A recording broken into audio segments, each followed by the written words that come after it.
Okay, thank you very much for the invitation to present in this workshop, and thank you for those who stayed until the very end. So this is a joint work with Grant Miller and Marcos Vera Hernandez. And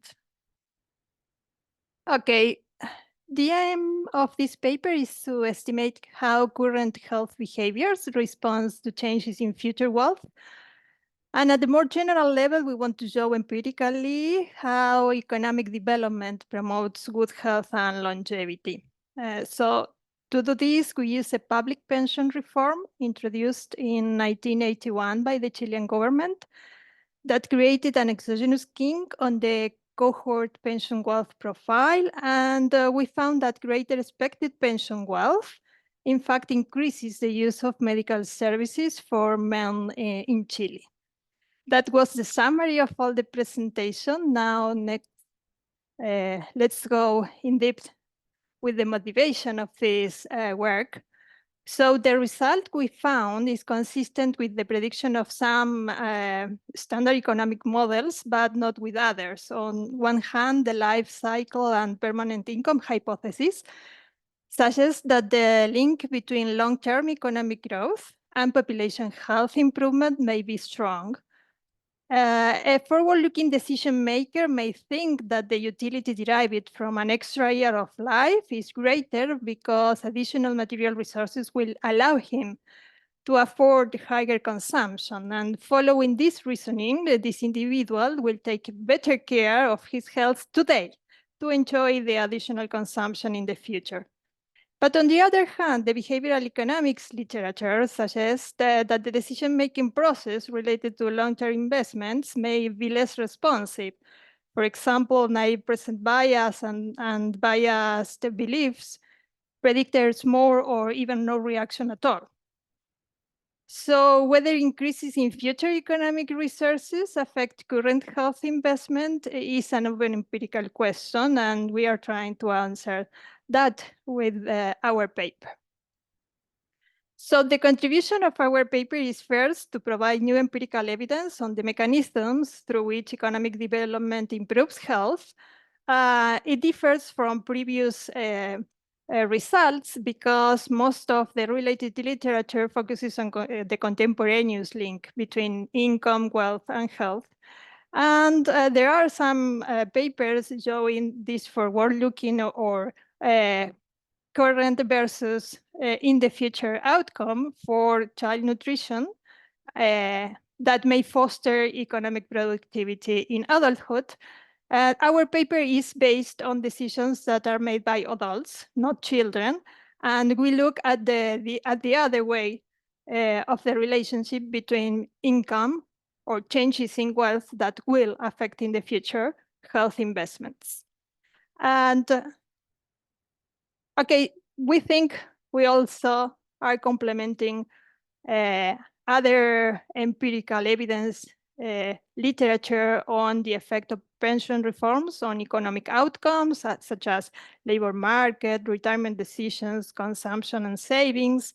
Also, papers looking at changes in health-related outcomes that are produced by changes in the pension system reforms. And we also complement some papers on forward-looking economic behavior. There are some examples in job training programs and fiscal policy changes.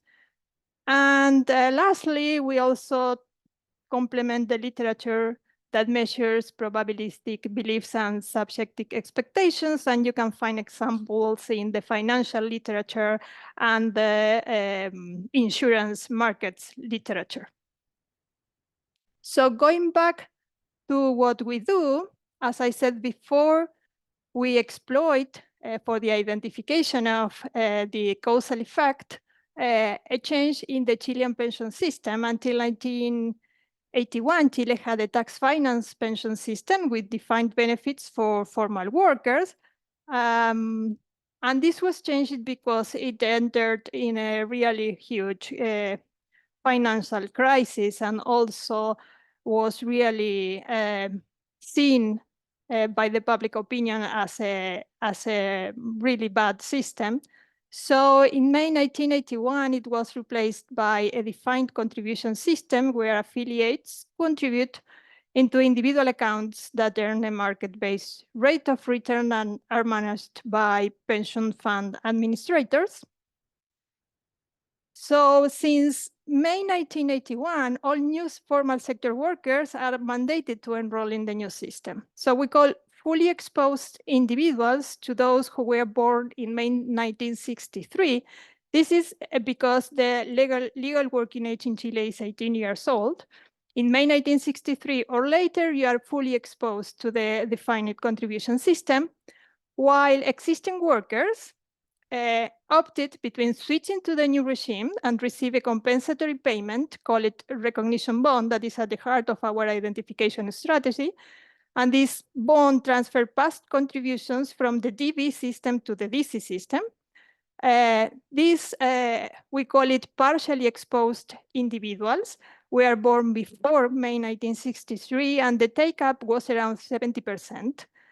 And finally, the other 30% of individuals that were already in the labor market at the time of the reform remained in the defined benefit system, and we do not include them in our analysis. So I'll try to sell the identification strategy, and I will show how the reform created a kink on the cohort expected pension wealth with a simple exercise. First of all, our definition of future wealth is the individual expected pension account balance at the time of retirement. So we compute the expected pension wealth under two different scenarios, one without the compensatory payment. This is what I am showing now in this figure, and another one including the compensatory payment. So in this figure, the orange line is the computed expected pension wealth using a cohort-specific amount of contributions to the pension account. And it has a positive slope because there was a period of huge economic growth in Chile that reflected in higher salaries and also in contributions. The vertical red line marks the May 1960s, the cohort that was born in May 1963, and separates to the left those partially exposed to the new system, and to the right those fully exposed. We can see a smooth line and no evident kink around the threshold, but when we include the compensatory payment that affects only the partially exposed individuals, we can see a kink. This kink is more evident for males than it is for females, and the reason may be that female labor market participation in Chile has been very low and is still around 50 to 60%. Okay, so with this idea for the identification in mind, I'm going to talk about how we go further in the empirical analysis. So the data comes from two linked microdata sources. One is the Chile's Encuesta de Protección Social, a nationally representative survey of the adult population, where we collect the health outcomes. We use four waves conducted between 2004 and 2015, and the survey contains individual level self-reported information about private health behavior, healthcare service use, and disease diagnosis. And luckily for us, this service linked to the Chile's Historia Previsional de Afiliados that has administrative records at the individual level and accumulated pension savings from the affiliation date until 2017. And it also has monthly administrative records on earning, contributions, date of birth, that is crucial for our analysis, and also sex. And we use this information to compute the expected pension wealth. We end up with a working sample with around 34,000 observations. So when we use this data, we computed again the expected pension wealth, not in the synthetic exercise as I showed you before, but with the decisions that people made. So this is the expected pension wealth that reflects individuals' decisions. For this reason, it is an endogenous variable in an equation for health outcomes. And as we can see, there is still a kink. There is noise, but there is a kink, a clear kink for males and not so clear kink for females. That's why we claim that at least for males, we have a clean identification strategy. So how we use this, we estimate the effect of interest using a fuzzy regression kink design.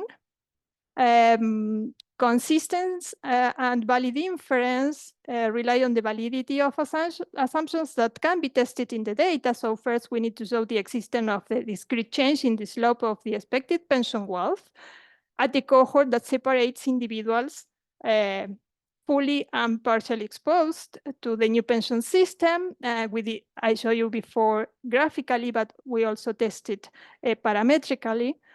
Also, we need to show that individuals at both sides of the kink are similar in predetermined observable characteristics, and the density of individuals should be smooth across the kink threshold, consistent with the assumption of no manipulation of the running variable.